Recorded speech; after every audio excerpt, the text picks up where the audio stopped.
Hirugarren edizio honen hasieran saio batzuk jarri ditugu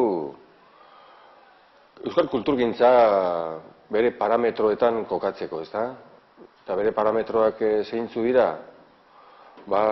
Euskera bezalako hizkuntza batek gaur egun jokatzen duen joko zelaia, ezta? Horren barruan ulertu behar dugu euskal kulturgintza. Eta orduan, zer teorikotik saiatu gara horren inguruko zertzelada batzuk ematen hiru planotan. Batetik hiztunen planoan, bestetik hizkuntz komunitatearen planoan, talde sozialen planoan, eta hirugarrenik lurraldearen funtzioen planoan, ezta? Beti ere kontutan hartuta hizkuntza hiru elementu horien osagarritasunean ikusten dugula, ezta?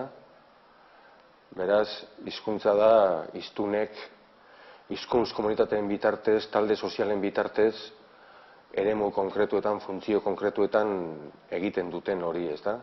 Egin ahal duten hori.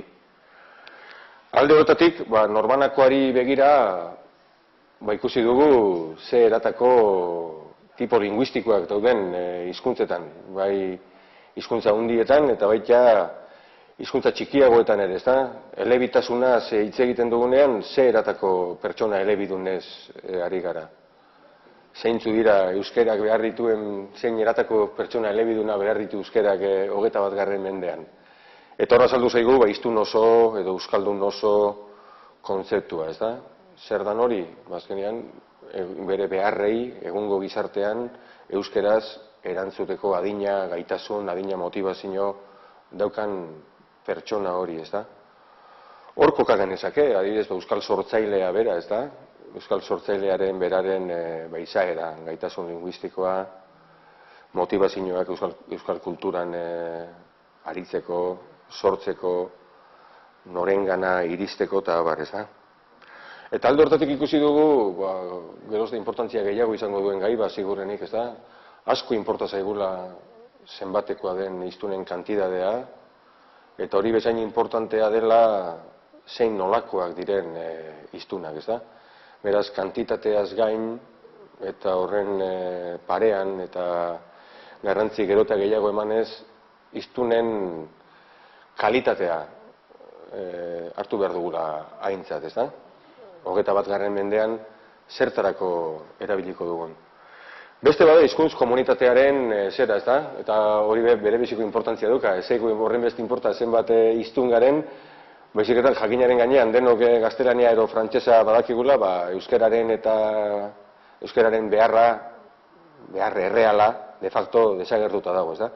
Azkenean euskaraz egin nahi dugu, erderaz egin ahal izan da ere, eta erderaz eginda bakarrik, eroso sentitzen ez garenok, ezta?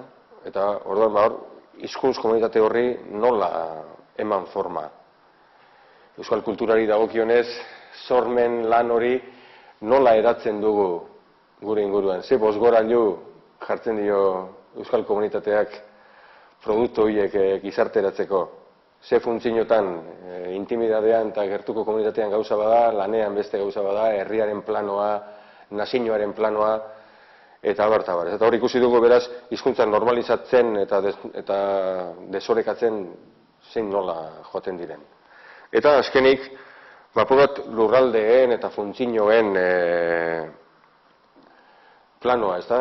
Azkenean normalizazioa edo normalizazioan joatzea zer da, erderaz egin ohi ditugun funtzio asko, euskeraz egiten hastea, ez da? Eta horretarako, abiatzen garen egoeratik abiatuta, salto mortalik gabe, zer egin daitekeen horakoak aztertzen aritu gara, ezta?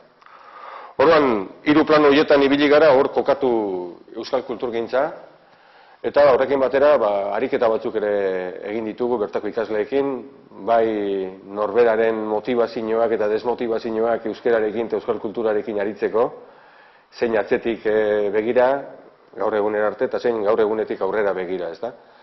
Eta bestetik baita norberaren eta norberaren zenitartekoen eta tipo linguistikoen bilakaera zein nolakoa izan den, eta horiek optimizatzen joateko zeintzu diren lehentasunak.